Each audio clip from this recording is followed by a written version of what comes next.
स्वागत है आप सभी का आपके अपने YouTube channel Vinod Hindi point में।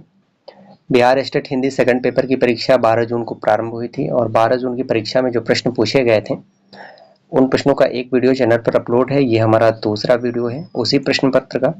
पहले वीडियो में 48 से 50 प्रश्न रखे गए थे और उसके बाद जो प्रश्न मिले हैं उनसे संबंधित ये हमारा दूसरा वीडियो है। हिंदी की उत्पत्ति किस लिपि से हुई है, यह प्रश्न पूछा गया था। इससे पहले वाला वीडियो अगर अभी तक आप नहीं देखे हैं तो चैनल पर अपलोड है, वीडियो को देख सकते हैं और अपने नंबर का एक आकलन लगा सकते हैं कि आपका कितना प्रश्न सही हुआ। गेहूं और गुलाब में गुलाब किसका प्रतीक है?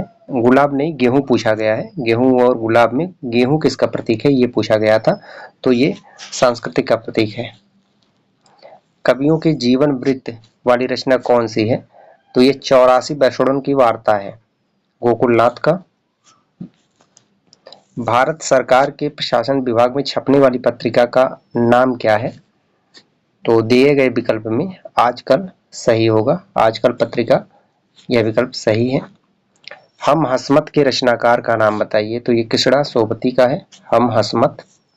त्रैमासिक पत्रिका नागफनी के संपादक का नाम क्या है? तो नागफनी के संपादक का नाम है सपना सोनकर।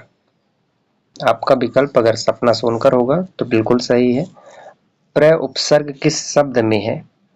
तो विकल्प में प्रख्यात दिया गया था, तो प्र उपसर्ग जो है यह प्रख्यात में है।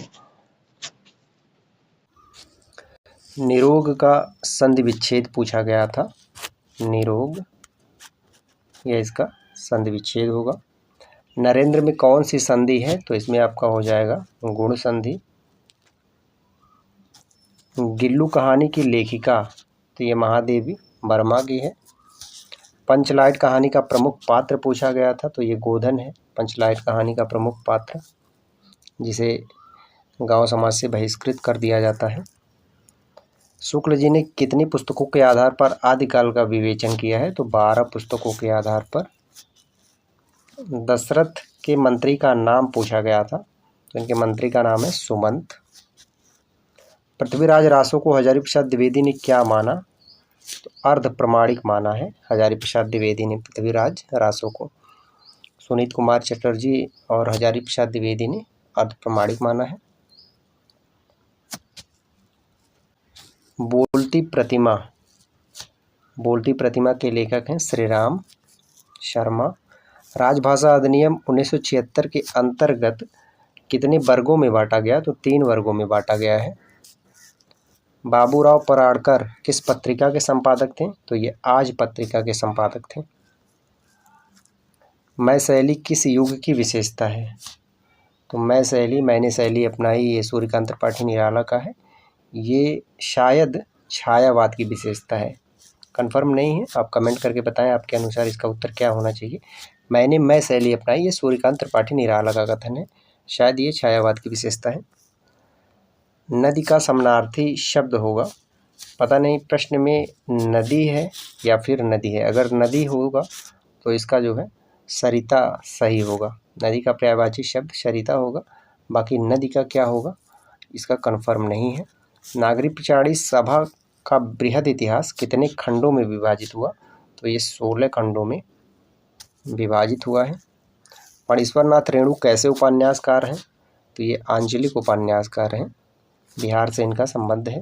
महिला आंचल उपन्यास में कौन सा पात्र कम्युनिस्ट पार्टी से संबंधित है? तो इसमें हो जाएगा आपका कालीचरण, कालीचरण सही उत्तर होगा, क्योंकि वामन दास जो है यह गांधीवाद से प्रभावित हैं और कम्युनिस्ट पार्टी से जो संबंधित है वह कालीचरण होगा। रस संप्रदाय के प्रवर्तक कौन है? तो रस संप्रदाय के प्रवर्तक हैं भरत मुनि। बिहार राष्ट्रभाषा परिषद से कौन सी पत्रिका प्रकाशित होती थी? ये प्रश्न पूछा गया था। 20 जून तक एस्टेट की परीक्षा चलेगी, उसके बाद फिर मान के चलिए जून के अंतिम सप्ताह या फिर जुलाई के प्रथम सप्ताह तक एस्टेट का रिजल्ट आएगा। उसके बाद फिर टीआरई 4 के लिए विज्ञापन जारी होगा। टीआरई 4 की जो परीक्षा होनी है वह 24 अगस्त को होनी है। परीक्षा के लिए बहुत ज़्यादा समय नहीं बचा है, 2 महीने के आसपास समय बचा है। तो ऐसे में अगर एस्टेट परीक्षा आपका क्लियर हो रहा है तो टीआरई 4 की परीक्षा में आप लग जाइए।